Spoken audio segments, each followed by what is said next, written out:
হাদিস পড়ছিলাম। এবার কোরআন শরীফের মধ্যে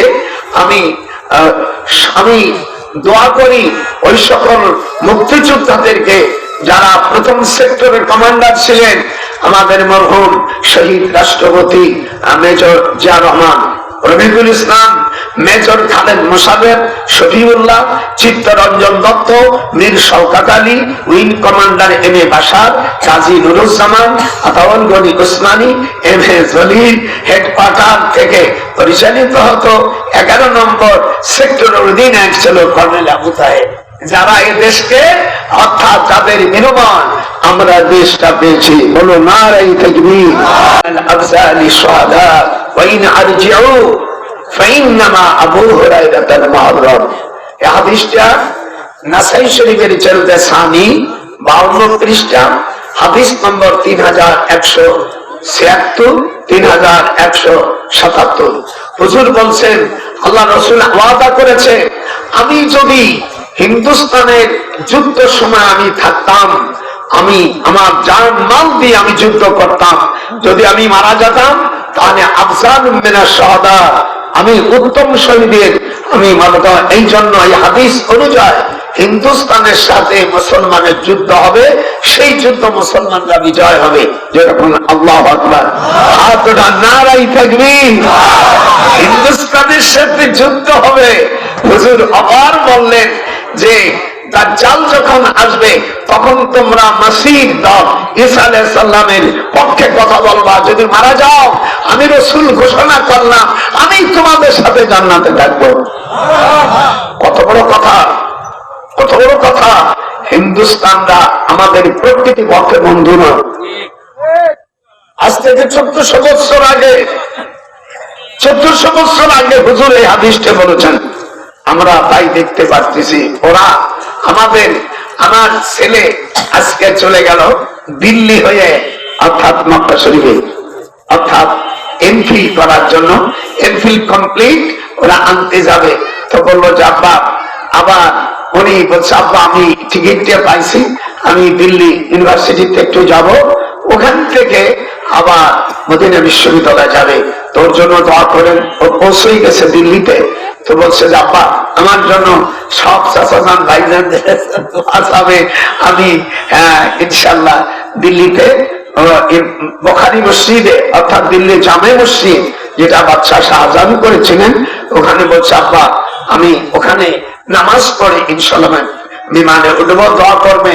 আর এই হাদিসটা সকলেই আমার ছেলে আপনাদের কাছে দোয়া চাইছে। অবস্থা বর্তমান এই হিসেবে বাংলাদেশের থেকে রুগী ভিসা, অনেক ভিসা বন্ধ করে দিয়েছে ইন্ডিয়ান রাষ্ট্রদূত, কিন্তু এর কারণে কত লস খাচ্ছে। কোরআন আমার হাতে, কলকাতা এবং হিন্দুস্তানের বড় বড় হোটেলগুলো যারা রুগীরা থাকতো সেই পরিমাণের রুগী নাই, এখন লস খাচ্ছে। যেটা 2000 1000 রিয়াল 1000 রুপি নিত ও দেশের তো রুপি, সেখানে এখন 100 টাকা, তাও লোক নাই। দেখেছেন অবস্থা। আমরা বলছি ইউনূস সাহেবকে বলে ভাইজান আপনি পাকিস্তানের থেকে অন্য দেশের থেকে দিয়ে জানেন, আমরা দেখাই দে যে তোদের দেশে কিছুই খাবো না, দেখি আমরা চলতে পারি কিনা।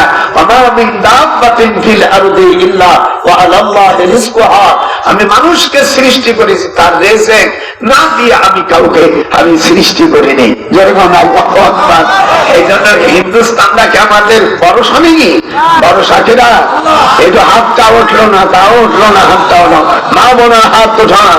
আমি কিছুদিন আগে একটা অঘটন ঘটাইছে চট্টগ্রাম থানায়, কুমিল্লা একজন আব্দুল হাই কানুকে কতগুলো দুষ্কৃতী লোক গলায় জুতোর মালা দেওয়ার কারণে আমি মামলা দায়ের করেছি।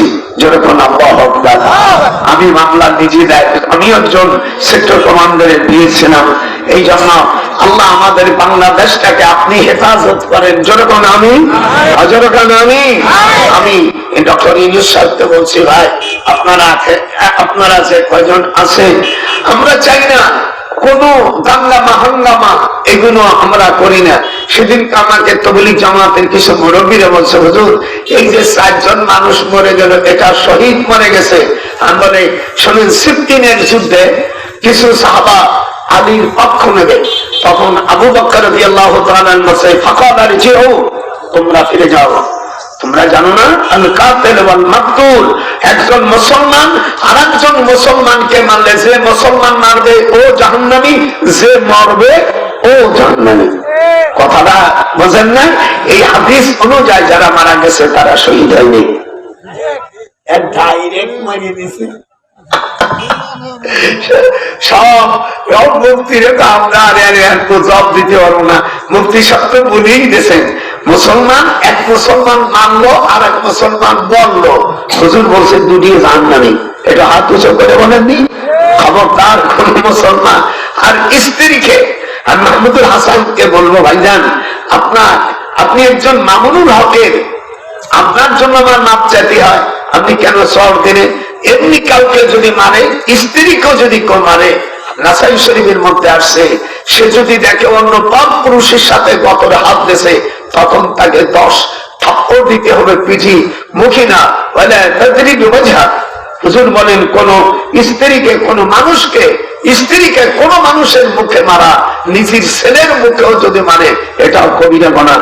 আল্লাহ নিষেধ করেছেন, রাসূল নিষেধ করেছে। স্ত্রীকে মারা যায় না, স্ত্রী মাথা চুল করে যদি তুমি টান দাও, অফিল মামুমাতি সুলুসুদ্দিয়াত, তাহলে 33টে উট দিতে হবে। স্ত্রীর একটা দাঁত যদি নষ্ট করে, অফিস সিন্নুন খামসুম মিনাল ইবিল, 5টা উট দিতে হবে। 5টা উট না দিলে ওর জানাজা জায়েজ হবে না, ওর জানাজা করা যাবে না।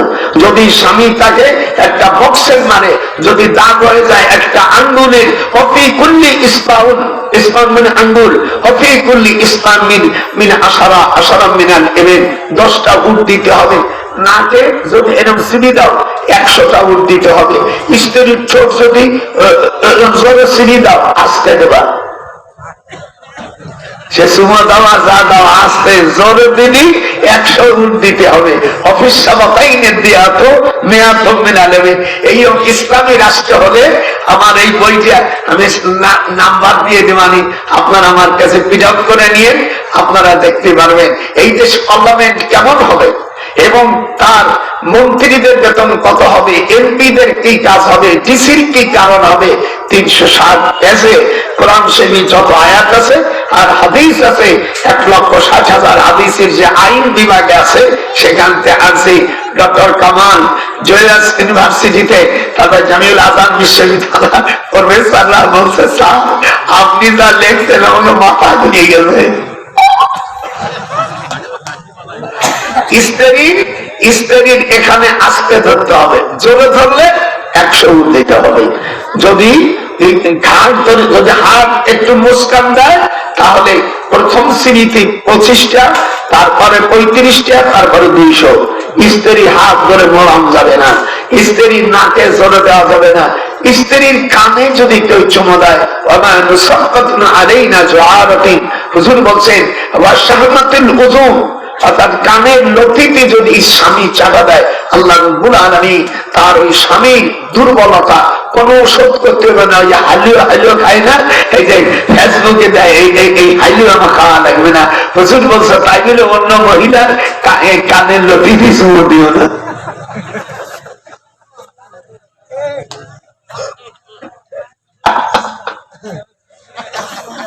কি কথা! আজ যেন নামাজ পড়তে হয়, পুরুষ যারা তার হাত উঠবে, রফাইদান করেন, হানাফি হন, যাই হন, হুজুর বলছেন ইয়ারফাউ রফা ইয়ারফাউ উঠা ইলা শাহনাতি উজুনাইহি, শাহওয়াত মানে কানের লতি। নামাজ যখন পুরুষরা পড়বে, কোন জায়গায় হাত উঠবে? বন্দি কানের লতি। কথা হাত উঠে না, গানিয়া মসলাম নামাজ পড়ানো মুসলমান না, এই বুঝে ওরকমই নামাজই বাতিল। অনেকে মারে নামাজ বাতিল, আর নামাজ হবে না, অনেকেই না মারে। হুজুর বলছেন ইয়ারফাউ ইলা শাহনাতি উজুনাইহি, এই যে কানে, এই যেমন দেখেন 3 বার আলিফ বলতে হবে, এই পরিমাণে কানের লতির সাথে ঠেকাইতে হবে। আমি দেখি অধিকাংশ মানুষ নামাজই হয় না, যাই এরকম করে, ইমাম সাহেব মানে। আমি চট্টগ্রাম নামাজ পড়ছি পুলিশ লাইনে, ওখানে আমার ছোট শ্যালক ডিআইজি বোঝেন তো, একটা বিভাগের পুলিশ করত। আমি এয়ারপোর্ট থেকে গেছিলাম, বলে আমারে নিয়ে যা, বলছে ভাইজান আমি আসছি, আপনি তুই আসবি, আমি তোরে পড়াইছি ক্লাস 7 থেকে 11 পর্যন্ত আমার টাকা দিয়ে পড়ছিস, আবার তুই পাঠাবি তাকে, জানে যে দুলো ভাই তো ভেঙে দেবো না আসছে, মানে এদিকে ভাই আমি চালাই গাড়ি, দুলো ভাই চালাতে পারবে, তুমি হেরে বসো, চালাতে পারি না। যাই মসজিদে ছেটাইছি, যাই দেখি মসজিদের ইমাম সাহেব এই মোটা, মনে হয় 20 মাস, 10 মাসের তো একটা সাইজ, তাই 20 মাসের মতো নামাজ পড়তেছি। আর ইমাম সাহেব ফিরে নামাজ পড়ান, নামাজ বাতিল। কি বলে হাদিস আনে মিশকাত শরীফের 76 পৃষ্ঠা, কত বাবু সাফা সিফাতিস সালাহ। আমি আওয়াজ শুনলাম কি তোমরা এই গান গামানে যে কটা বদমাইশ হইছে, আইসিয়া এক দুর্নাম ওর দুর্নাম, আমি একদম কাফেরও সেই দুর্নামের জন্য তোমার জবাব দিয়েছে কেন অনুমি? তুমি কোরআন হাদিস পড়ে পড়ে মানুষকে শোনাও। হুজুর সাল্লাল্লাহু আলাইহি ওয়াসাল্লাম বলছেন মাজালিসুল ফিকহ খায়রুম মিন ইবাদাতিন 60 সানাতা। কোন মানুষ যদি মজলিসে আসে, একটা মজলিস থেকে আল্লাহ পাক কাবা শরীফের ঘরের ভিতরে 60 বছর যদি কেউ ইবাদত করে, সেই পরিমাণ নেকি পেয়ে যাবে একটা মসলা যদি কেউ শেখে। আপনার মসলা শিখতেছেন না, এর পাও বলুন, এর পাও রফা এর কান উঠানো, ইলা শাহমাতি উজু নেই হে। হুজুর বলছেন তোমরা আহলে হাদিস হও, হানাফি হও, মালিকি হও, তাবলীগ পার্টি হও, পীরপন্থী হও, জাকির নায়কের উম্মত হও, না যাই হও না কেন, হাত যখন উঠবা মেরে না, তারা পুরুষরা এর পাও বুঝলেন, এর পাও ইলা শাহমাতি উজু নেই হে। হুজুর বলছেন এই পর্যন্ত ইমাম সাহেব ভাইজান আমার ভুল হয়ে গেছে, তো শিগগিরে পড়ান। তবে আমি আর পড়াতে পারবো না, আপনি পড়ান। সব লহরে বানাইল কাঞ্চা সোনা আমার মুর্শিদি পরশ মনি রে, লোহারে বানাইল কাঞ্চা সোনা।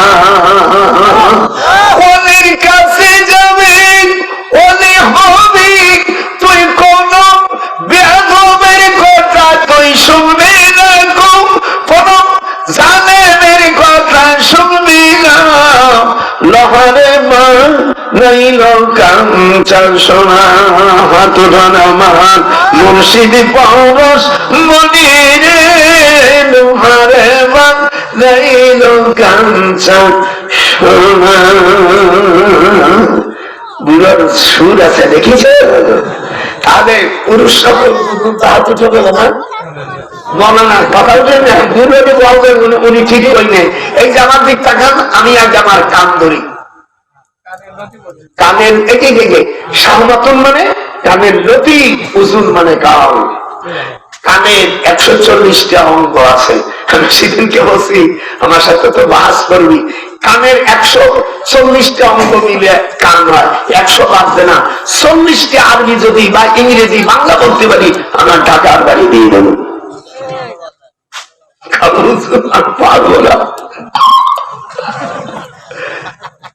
তাদের কি মহান পেশ। আর মেয়ের এখন পর্যন্ত ছবে এই যে দেখেন এর ফাউ ইলা মানে কাবাই হে।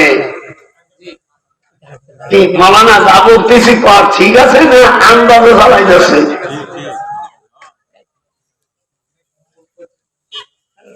এই যে সিনা পর্যন্ত স্তনে যেন না থাকে, তাহলে মাকরু হয়ে যাবে। এই যে আমার দিক থেকে বাড়ি যাইয়া যার যার বউ নাতি মিলে যেমন দিক থাকান, মেয়েরা হাত উঠবে কোন পর্যন্ত? এর ফাউ ইলা মান কাবাই হে, দেখুন কাপ পর্যন্ত। এর উপর উঠলে মাকরু হয়ে যায়। আর পুরুষরা কানের লতি আপনি রফাইদান করেন, হাদিস আছে রফাইদানে অসুবিধা নেই, যতবার করবে এরম না, এরম ও তো বসে চুয়ানো। হুজুরে বলছে ফাকারা নালি আরাকুম রফি আইদিকুম কান্নাহা আজনাবী খাইলের শামস। তোমরা কানের লতি না পর্যন্ত উঠাইয়া ঘোড়ার লেজের মতন লাফালাফি করতেছো।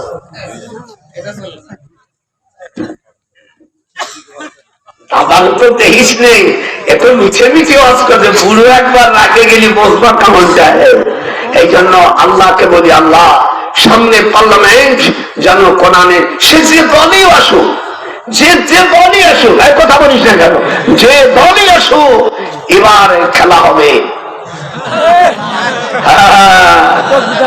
এবারের খেলা হবে কোরআনের সংসদ।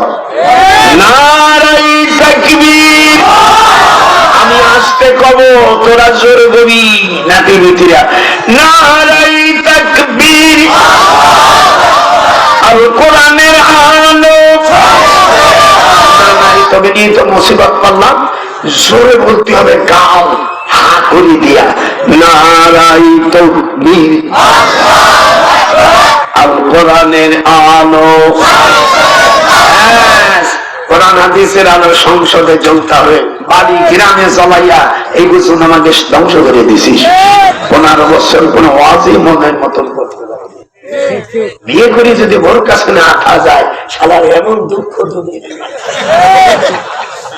এই জন্য আমার নাতি বোনদের কোন অসুবিধা নাই, তোমরা নামাজ, আমার নাতি বোনেরা যারা আছো হাতে সবা কার পর্যন্ত, আমরা কোন পর্যন্ত, কানের লতি বুঝো, যদি মনে করেন এরকম করে বাতিল।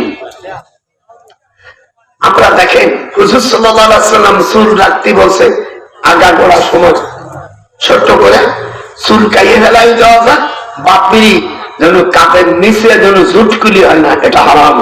এই কাপ পর্যন্ত, এখানেও 3 রকম, এটা এই অনেক একেবারে এই সীমাতে, মানে একেবারে মেয়ে লোকের মতন। হুজুর বলে লানা রাসূলুল্লাহ সাল্লাল্লাহু আলাইহি সাল্লাম, আল্লাহ লানত। শরীয়তে হুজুর বাবরি রাখা যে বিধান দিয়েছেন এটা রাখবেন। আর স্ত্রীকে, মা বোনদেরকে বলবো, যখন স্বামী বাড়ি যাবে তখন তার বাম পাশে যাবে, বাম পাশে জায়গা তার মাথায় 3 বার হাত দেবেন। আর বলবেন আল্লাহুম্মা রহমনি, বলেন আল্লাহুম্মা রহমনি আহদিনি আকিনি ওয়ালা ফি মাঈশাতুন ইন্নাল্লাহা আলা কুল্লি শাইইন কাদির। হাদিস শরীফের মধ্যে আছে, স্বামী যখন নামাজে হবে না তার স্ত্রী দোয়া করবে কণ্ঠে। আমার নাতি যারা আছো, আমি বলবো মরিয়ে যাবানি বেঁচিয়ে যাবানি, স্বামীর কাছে যাইয়া পার কাছে যাই পড়ার দরকার নাই, মানে সেবা শুনির দরকার নাই, তাও তুমি একটু দেবা। শোনাটা কি ভাষাটা দেখিছ, স্ত্রীকেও সোনা পাখি বলবে আর স্বামীও স্ত্রী সোনা পাখি বলে মাথার চুরির উপর হাত দিয়ে বলবে আল্লাহুম্মা রহমনি। এজর বল আল্লাহুম্মা রহমনি আহাদাকি, দাতি হলো মহামস্ত। আল্লাহ তুমি আমার স্ত্রী বুদ্ধি শুদ্ধি দাও, আল্লাহ তাই জানি মোহাম্মত দাও, আমারে ফিরে জানি অন্য জায়গায় নাই শুনে না।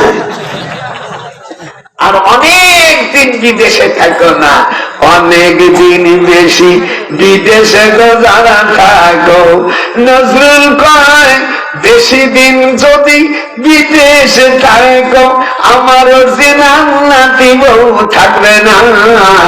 অনেক দিন তোমরা বিদেশে করিও না।